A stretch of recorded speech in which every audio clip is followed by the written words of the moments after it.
So, do you have any questions for any of our performers from either of the sets tonight? Yeah, Tom. I've kind of an open-ended, like, Improv 101 question. Which was, I think, one thing that I really loved watching was the dynamic of how people chose when to swipe and when not.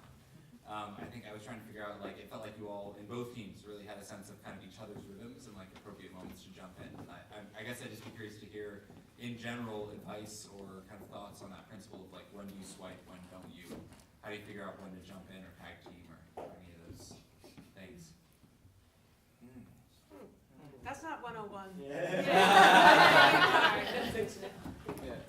For me, it's about just kind of feeling the energy. It's not necessarily about particular like actors on stage or anything. It's just about feeling the general energy of the stage. Usually, it's good to make those edit decisions at a high point of energy, because you can always revisit things. And when the energy's high, even like when you make that edit, as things are transitioning, the energy is still there and it builds into the next thing that's happening. So just like over time, you're going to get a feel of that energy, and just be able to kind of follow that and use that as a guide. Yep. Agreed by the panel. Yeah. So kind of it's on the swipe thing. I noticed. Okay, just time out. I taught you wipe. Yeah. I can't have that. Here's the end of it. Swipe. I said there's alternate ways. You're going to hear both. It's Yeah. Yeah, but someone made a Dora the Explorer joke. Someone made a Dora joke. the Explorer joke. That's why swipe is. So that's what we're doing. What's the question? Yes. So I noticed you guys did a thing we haven't learned yet, where you like seem to get all excited and you like slap somebody in the back and get them out of there. Exactly how it feels. Is that just like, oh, I get a really good thing I want to do here? Make us sound like ferrets. Only like once, though. That was like only once. I think they got your number.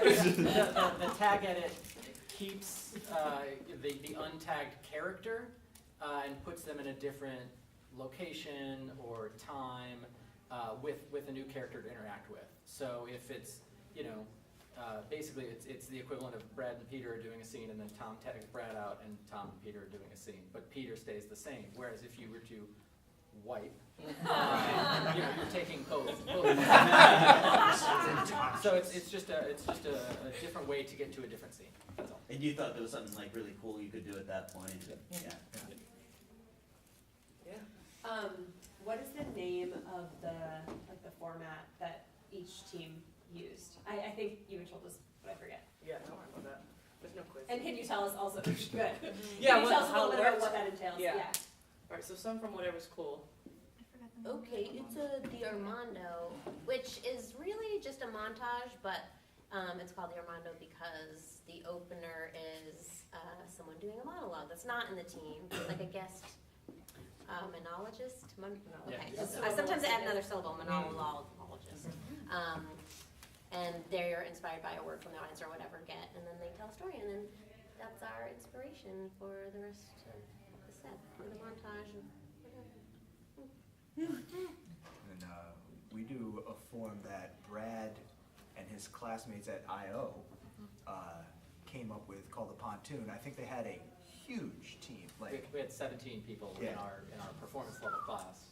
So they kind of constructed the form to get as many people in as possible. So it's a long scene up front from which 3 different players take inspiration and make a character monologue, and we establish things about the world in those character monologues, and then we play in that world in the montage. So whatever and it's kind of fun because we get to kind of like make up the rules of the world then, and then just play with them later. And we go from there. Sometimes we throw in additional character monologues to keep inspiring more scenes, but lately we've just been running off the first 3. So yeah, it's called a pontoon, I think. Yeah. Which doesn't make any sense. It's the name of the group.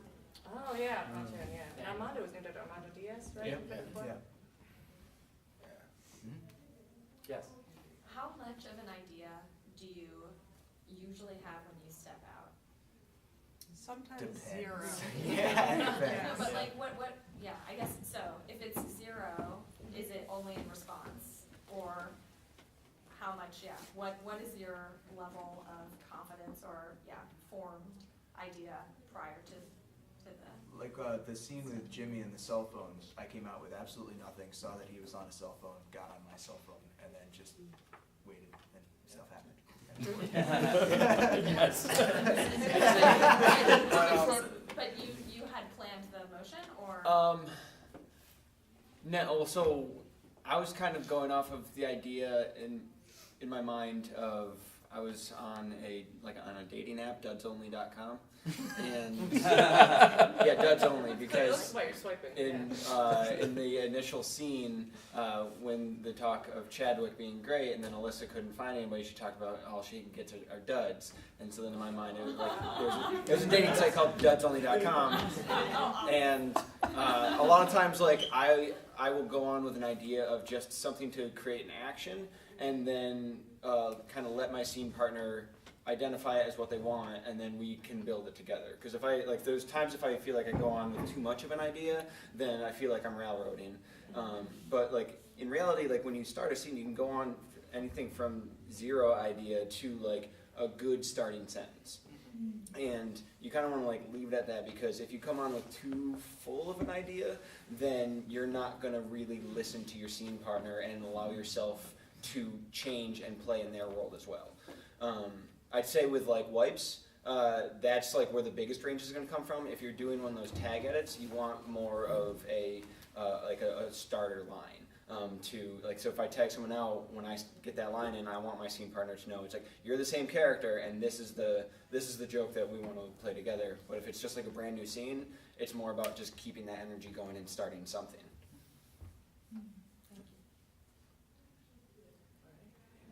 I don't know if there's an answer to this, but I never don't have an answer. And then what I found is at class 3, as we're doing things, I can't think of anything. And it's so weird because I very rarely run out of some answer. And a lot of them, because I think humorously are funny, and then we do this, and how do you keep your mind going? You keep going. And I sort of draw blanks where until I took this class, I never drew a blank. I'm serious. It's sort of like you start overthinking yourself or something, because I never didn't have some kind of an answer. It's like my job and my job always have answers. Never mind. And then I literally get up and I'm like, what do I say? And I go home. And I think a million things I could have said. And when I'm standing in that line on each side, everything's wrong. How do you take care of that in the midst of you have to go on, so to speak? Like what do you do? Is there a method to it, something to help us? Our team actually has been talking about this a lot, because we all collectively are like, we've been in our heads too much. And we've got a great coach, Mike Emerald, who has really, he's given us a number of tips for just giving over to it. And one of the things that we're finding really helpful is trusting your scene partner, making it about making them the biggest star on the stage, and that takes some of the pressure off of you, so that you don't feel like you have to perform. You're there to support the other people who are on stage, and in that way you're kind of freer. You don't have to worry about like, what's the clever thing that I have to think about, because if you try to think of the clever thing, you're going to go blank. Yeah, and it's very much a team sport. I mean, I've never been, I don't know, this might surprise people, I never played sports as a kid. But now I know what that feels like. And so oftentimes, my biggest hurdle when I was coming up through is I was like, I have to have this great idea, but I don't. In fact, more often than not, I concentrate at the premise at the beginning. So tonight I was concentrating on what Melissa had to say and find some funny things that maybe there'll be a look to one of my teammates and we kind of are on the same page. But I'm also very comfortable just walking out on stage and knowing something will happen. And if my scene partner is like in the zone and coming up with some great things, that gives me some time to come up with those funny quips that you usually have in your head. So as the nerves go away, and the more practice you get, and the more jams you do, the nerves go away, and then your brain comes back, So. And you might not even need to really say something. You could just have an emotion. Yep. If they said something you don't know what to say, feel like just cry or something. Yeah. You had So- almost a solid minute of silence in that mannequin scene. Yeah. That's brilliant. That's exactly what that scene needed. Yeah, there's like three things like with that in my mind is that silence is okay. Like getting used to that is probably is very hard because you see people looking at you and it's like, oh shoot, like there's so much silence. I got to do something, and so a lot of people will then just talk. So silence is okay. Physicality is awesome. The physicality and silence can go hand in hand, like you saw with like just the phone. Those are perfectly awesome things to do before any words are said, and then listening. Listening is such a huge thing in improv. Like improv isn't about talking. Improv is about listening and putting those things together. So those three things together are gonna help you out like huge. And then it kind of takes the pressure off of having to say those words. Okay, so that actually kind of feeds into a question that I had, which is like, how often do you feel like you actually go out on stage and have to consciously seed an idea that you've had? Like what if the scene partner brings something up? I think, just starting out, like sometimes there's some kind of complicated energy to negotiate around that, or maybe like you might go out with a choice, but someone else brings some other choice, and like it doesn't seem to make sense at all with your choice, so you just kind of have to like let that go. Do you find that you actually do that? Like, are there moments where you come out and you consciously have to say like, wow, I'm gonna just let go of whatever I prepared? Constantly. Yeah. Okay. So there's a yes of a thing to let go of, which is sort of like the direction you want to take the scene in. But if you started with a character or a mannerism, no matter what else they bring, you can keep those things, and the marriage of those things will be something awesome. Yeah. Like I was reading a book today about a scene where someone was playing like a mad scientist type, and their scene partner came in and was like, "Honey, I'm home." And like it became an awesome scene about the way that this relationship worked with this couple, where one of them cooked things in like a crazy laboratory vile kind of manner, and like that's what happened. So you don't want to leave that behind. If you start with accent, keep an accent. If you start with a limp, keep the limp, and kind of explore why you have it in the scene. But don't be like, this scene's going to be about this space in the office and how we feel about it, and they're going to get like, you have to let that go. But if you know that you like find like dumb jokes funny and that's all you know about your character, then kind of just sit with that and keep it. So what do you do like on the sideline? Like you guys are dropping like a scene, right? What does someone on the sideline like think? Are they trying to like come within the joke? Are they trying to come within a character next, or like? Often what I'm doing on the sideline is that I'm just like looking for patterns or looking for things that I can bring back later. Like if someone says, "Oh, my father hates this," but the father's not in the scene, I might come in and tag out and be the father, but not just being the dad, trying to play out the patterns or what was unusual, what was funny in the previous one. The sideline's in a position of support. So what's happening on stage, I'm always asking myself, is there anything I can do to make this better, or do they have it? It's as important as being on stage in a lot of ways. So usually when you're doing that, that's when you decide, oh, I can tag out, or I can add this by being a character, or you do what Tom's doing and say, okay, this is going to build up the next scene and that sort of thing. I think that combines the two things we were just talking about was what Emma was doing in the scene where she was like the piano singer, where like that's what she brought into the scene. She kept it, and even when she was on the sidelines, there were times where the scene was like where the energy was starting to drop, and then it would come back in from the sideline, and it picks the energy back up again. So it's always about like watching and seeing what the scene needs. Gotcha.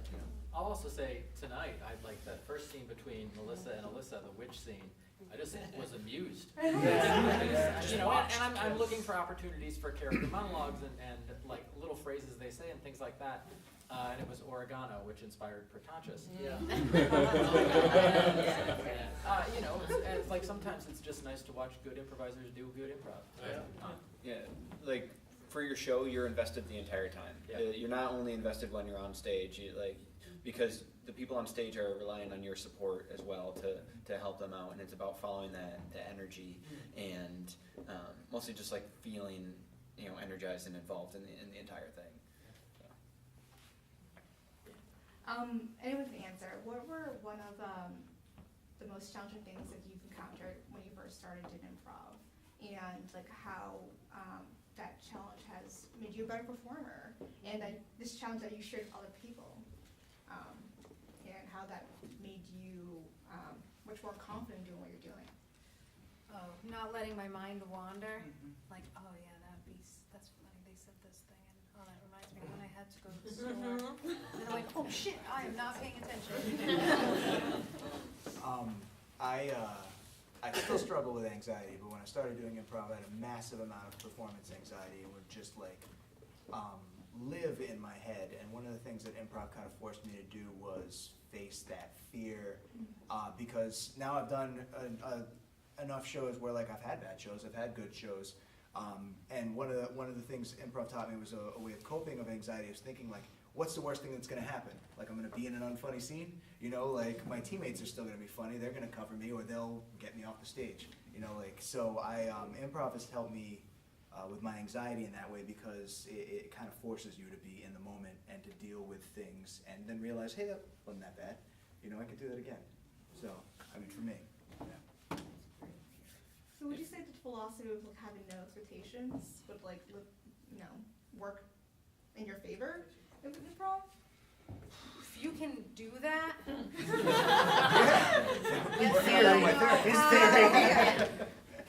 Yeah, I'd say like one of the things when I was getting started with improv was I would want to wait until like I had the perfect thing I had before I got out there. And one thing that is really going to help you out as a performer is to just get out there. Like, getting on stage is going to teach you a lot more than waiting for that perfect thing.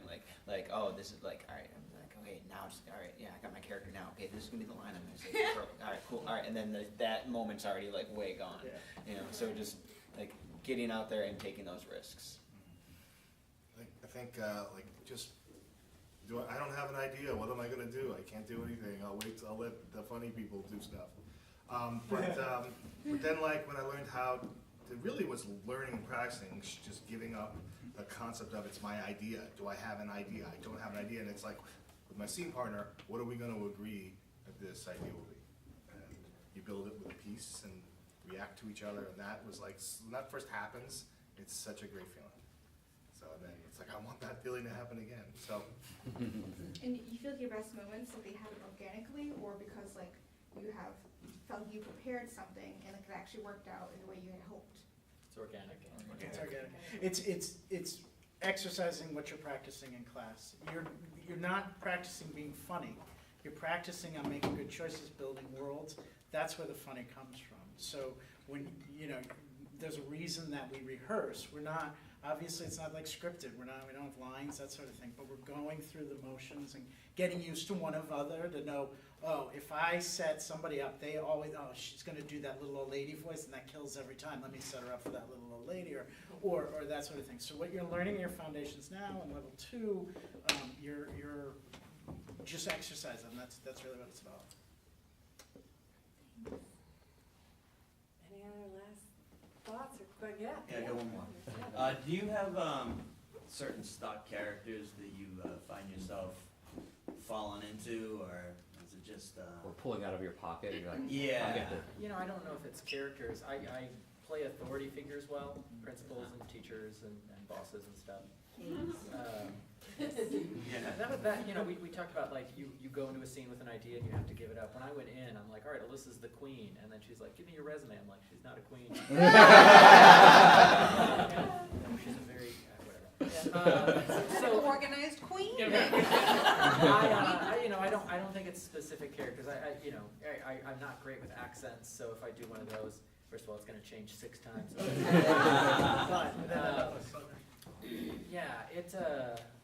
That's just kind of who I gravitate to. And there'll be nights when I consciously say before the show, like, all right, I'm going to play low status characters. I'm going to play characters who don't know everything, and just we'll see what happens. And it's good to kind of stretch my muscles that way. Sorry, go ahead, Peter. Oh, thank you. Sorry, that sounded super mean. It didn't. Oh no, yeah. Oh, thank you. Yeah.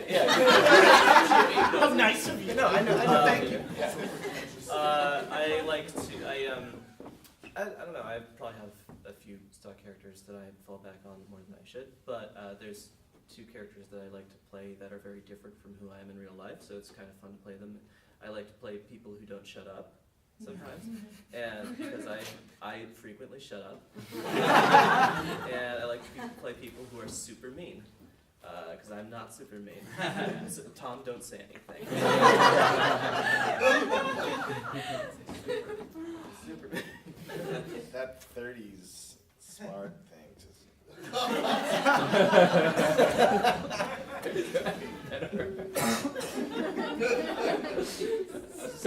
There's, it's good to have like elements of characters. Like if there's like, if you are driving, you can like practice voices, you can practice like accents, characters, and whatnot.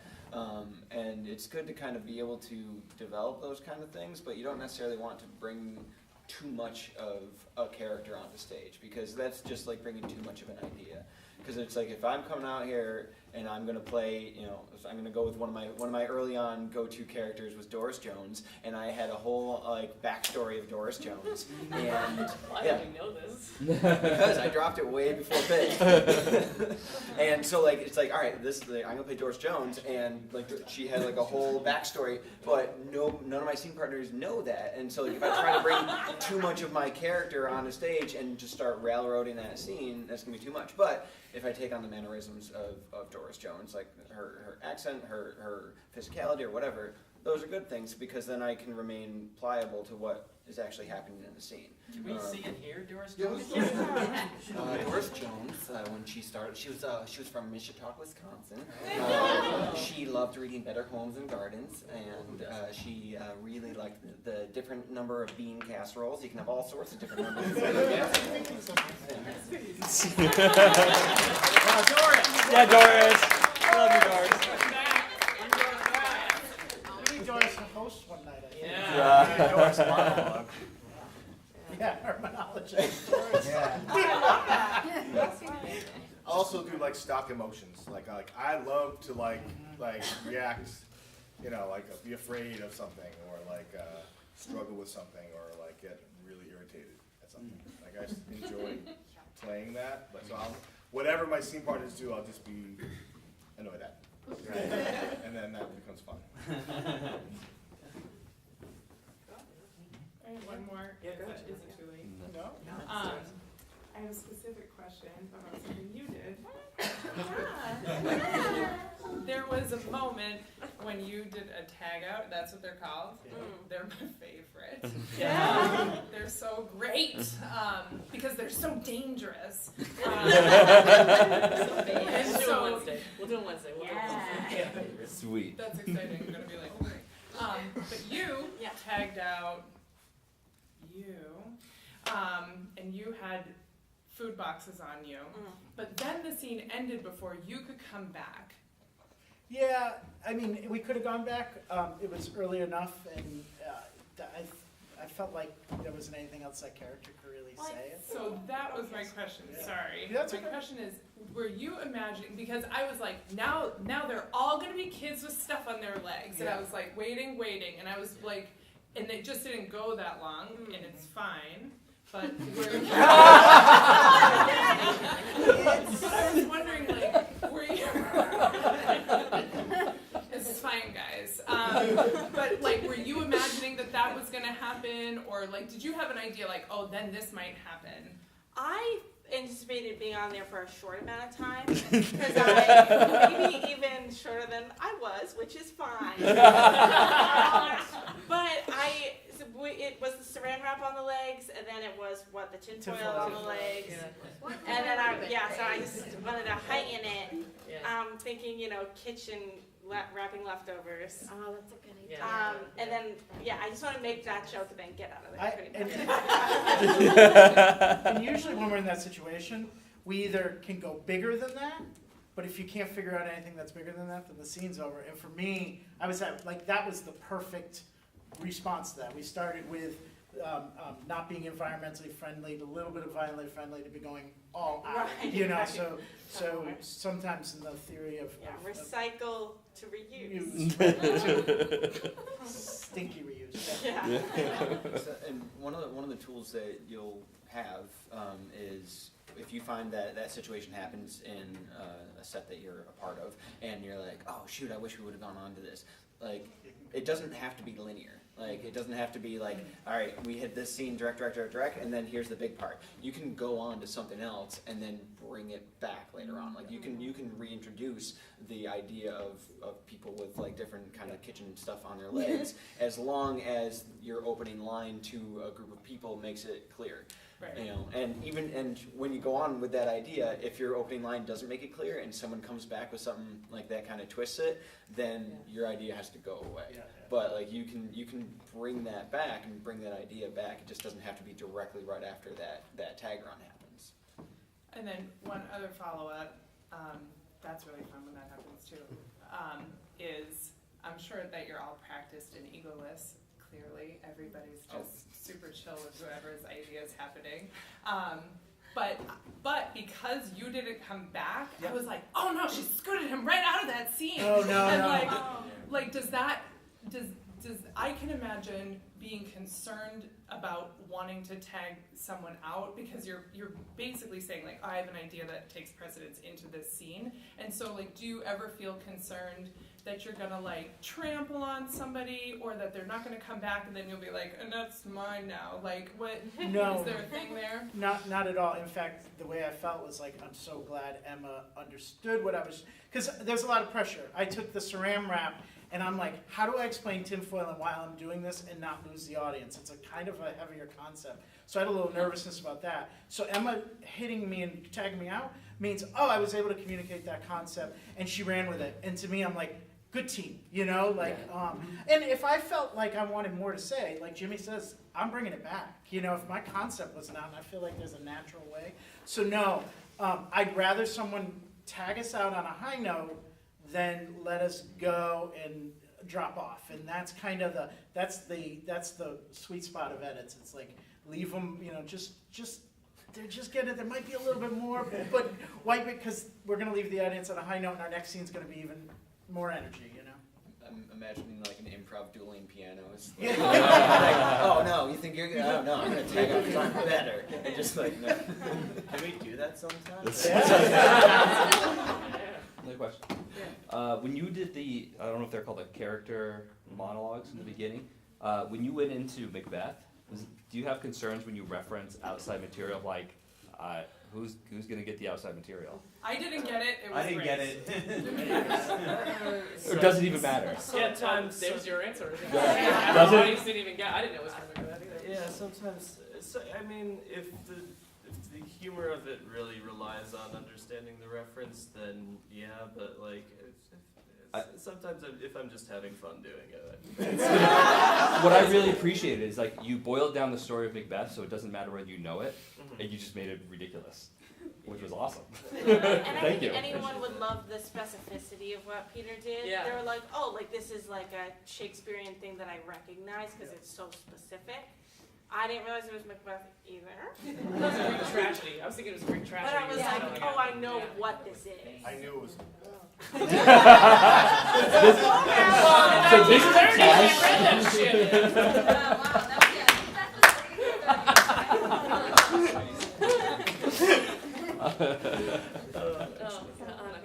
So if you were sitting in this seat right now, what do you wish what was told to you? All right. Have faith in just getting more reps in, and you'll get better. Yeah. Also, you all are in level 1. Your questions are really good. I would say you're thinking about things in a way that's really alive, and you're paying attention. So just do it and don't worry about it so much. Yeah. They're only in week 3. Yeah, you guys, your questions are ridiculous. Like, They've already done the first one. It was terrible and fun. Jam, I said at the beginning, but get the stage time. It's the house team is really, the house teams that jam at night are really generous. They will set you up. It'll get you feeling what the nerves feel like. So if you feel you're ready to jam and you're nervous about it, get over that and get up on here.